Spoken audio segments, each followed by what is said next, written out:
ചോദ്യപേപ്പർ ചോർച്ച കേസിൽ ഒന്നാം പ്രതി MS സൊല്യൂഷൻസ് ഉടമ മുഹമ്മദ് ഷുഹൈബിനെയും നാലാം പ്രതി അബ്ദുൽ നാസറിനെയും ക്രൈംബ്രാഞ്ച് കസ്റ്റഡിയിൽ വിട്ടു.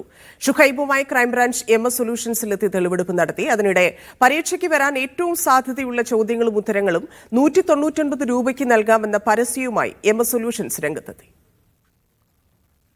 2 ദിവസത്തേക്കാണ് മുഹമ്മദ് ഷുഹൈബിനെയും അബ്ദുൽ നാസറിനെയും താമരശ്ശേരി കോടതി ക്രൈംബ്രാഞ്ച് കസ്റ്റഡിയിൽ വിട്ടത്. ഷുഹൈബുമായി ആദ്യ ദിവസം തന്നെ ക്രൈംബ്രാഞ്ച് തെളിവെടുപ്പ് നടത്തി. MS സൊല്യൂഷനിലും ഒളിവിൽ താമസിച്ച കുന്നമംഗലത്തെ വീട്ടിലുമാണ് തെളിവെടുപ്പ് നടത്തിയത്. ഷുഹൈബിനെ വിശദമായി ചോദ്യം ചെയ്യും. ചോദ്യപേപ്പർ ചോർത്തി നൽകിയ എയ്ഡഡ് സ്കൂൾ ജീവനക്കാരൻ അബ്ദുൽ നാസറിനെയും MS സൊല്യൂഷൻസിലെ അധ്യാപകൻ ഫഹദിനെയും ക്രൈംബ്രാഞ്ച് ഒന്നിച്ചിരുത്തി നാളെ ചോദ്യം ചെയ്യും. ഹാജരാകാൻ ഫഹദിനോട് ആവശ്യപ്പെട്ടിട്ടുണ്ട്. ഇതിനിടെ വാട്സാപ്പ് ഗ്രൂപ്പിലൂടെ വാഗ്ദാനവുമായി MS സൊല്യൂഷൻ വീണ്ടും രംഗത്ത് വന്നു. SSLC പരീക്ഷയ്ക്ക് സയൻസ് വിഷയങ്ങളിൽ വരാൻ സാധ്യതയുള്ള ചോദ്യങ്ങളും ഉത്തരങ്ങളും PDF ആയി നൽകുമെന്നാണ് പരസ്യത്തിൽ പറയുന്നത്. 199 രൂപ അടച്ച സ്ക്രീൻഷോട്ട് വാട്സാപ്പായി നൽകിയാൽ ചോദ്യങ്ങളും ഉത്തരങ്ങളും വാട്സാപ്പിലൂടെ തന്നെ ലഭിക്കുമെന്നാണ് വാഗ്ദാനം.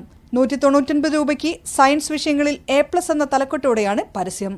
മീഡിയ 1 കോഴിക്കോട്.